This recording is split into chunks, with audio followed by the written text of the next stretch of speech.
Mummy मैं पहुंच गई हूँ घर में, आराम से बात करती हूँ तुमसे। बस बेबी तुम जल्दी कैसे आ गई? बस आ गई बेबी। तुम्हारी इतनी ज्यादा याद आ रही थी कि तुम्हारे बिना रहा ही नहीं जा रहा था ऑफिस में, इसलिए मैंने 3 दिन की छुट्टी ले ली है। पर एक बात बताओ, तुमने अपना पेशेंट वाला एप्रन क्यों नहीं पहन रखा है? अरे बेबी ये मैंने ना गर्मी के चक्कर में उतार दिया था, मुझे ना बहुत गर्मी लग रही थी। लो पहन लेता हूँ, लो। अरे कोई दिक्कत नहीं है, तुम्हारे लिए गर्मी भी झेल लूंगा मैं। पर यहाँ पर तो एसी लगी हुई है, तो तुम्हें गर्मी कैसे लगी? और तुम्हें तो ये हमेशा पहनने के लिए डॉक्टर ने बोला है ना।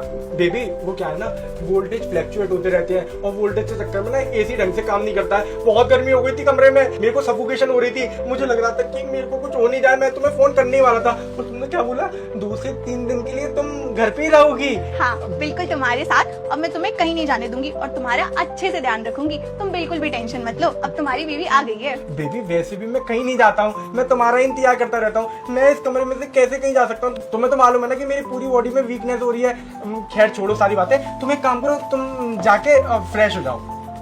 नहीं, मुझे तो यही बैठना है तुम्हारे साथ। मुझे फ्रेश नहीं होना, मैं फ्रेश होकर आई हूँ। तुम उस चीज की टेंशन मत लो, आओ मैं तुम्हारा ध्यान रखती हूँ। अरे ध्यान तो बेबी बाद में भी रख सकते हैं ना। आप पहले बाथरूम में जाके थोड़ा फ्रेशन अप हो जाओ। अब देखो तुम 2 से 3 घंटे के लिए तो जॉब पे गई ही थी ना, और तुम्हें तो मालूम है कि इन्फेक्शन भी इतने होते हैं। तुम बाहर सबके बीच में बैठती हो उठती हो, तुम जाके फ्रेश हो जाओ, उसके बाद अपन लोग टाइम स्पेंड करते जाओ। वो सब तो ठीक है प्रिंस, पर तुम मुझे यहाँ से भगा क्यों रहे हो? कोई है क्या कमरे में? अरे बस ये डॉक्टर साहिबा है और मैं हूँ, और तुम हो बस। इतने देर से तो नहीं थी, फिर ये अचानक से कैसे आ गई प्रिंस?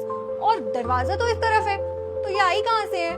अरे बेबी तुम्हें नहीं पता, ये बहुत देर से मैंने तुम्हें बताया तो था कि मेरे को सफोकेशन हो रही थी, मैं तुम्हें कॉल करने वाला था। सफोकेशन में मैंने तुम्हें कॉल करने की जगह पहले डॉक्टर को कॉल कर दिया, और डॉक्टर यहाँ पे नीचे बैठ के दवाइयां ही बना रही थी, क्योंकि हमारे रूम में ज्यादा स्पेस नहीं है ना, तो बेचारी वो नीचे बैठ के मेरे लिए दवाइयां तैयार कर रही थी। रुक जा पुत्र, वीडियो को बंद मत कर, सुन ले मेरी बात, वरना तू बहुत पछताने वाला है। कुछ बड़ा होने वाला है तेरे घर में। यदि तू उसे रोकना चाहता है तो मेरी वीडियो को फॉलो करके 10 ग्रुप में शेयर कर दे सब। पर इनके पास तो कोई दवाई नहीं दिख रही है मुझे ना, तो ऐसा लग रहा है कि ये बहुत लंबे टाइम से किसी का ट्रीटमेंट कर रही थी। आप क्या कर रही थी मैम? अब प्रिस्क्रिप्शन लिख रही थी फोन में। तो फिर प्रिस्क्रिप्शन तो पेन और कॉपी में लिखा जाता है ना। हाँ तो पेन और कॉपी नहीं हो तो फोन में भी तो लिखा जा सकता है ना। प्रिस्क्रिप्शन से मतलब है आपको या ऑन पेपर प्रिस्क्रिप्शन से? ये आवाज तो मुझे जानी पहचानी सी लग रही है प्रिंस।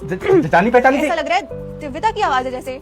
दिव्यता कहाँ से आ गई यहाँ पे? तुम्हारा दिमाग खराब है क्या? नहीं तुम कुछ भी बोले जा रही हो। दिव्यता कैसे हो सकती है डॉक्टर की ड्रेस में? अरे यही डॉक्टर मेरा इलाज करती है ना, तो हम लोग दिखाने भी जाते हैं, तो उससे तुम्हें लग रहा होगा कि आवाज जानी पहचानी से, और कुछ नहीं है। ऐसा कुछ नहीं है प्रिंस, मुझे ये आवाज बहुत अच्छी तरीके से जानी पहचानी लग रही है। मेरी ही बहन की आवाज मुझे नहीं पता होगी क्या प्रिंस?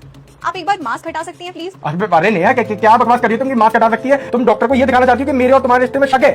शक की बात नहीं है प्रिंस, पर मुझे ऐसा लग रहा है कि आवाज वैसी ही है, तो मुझे देख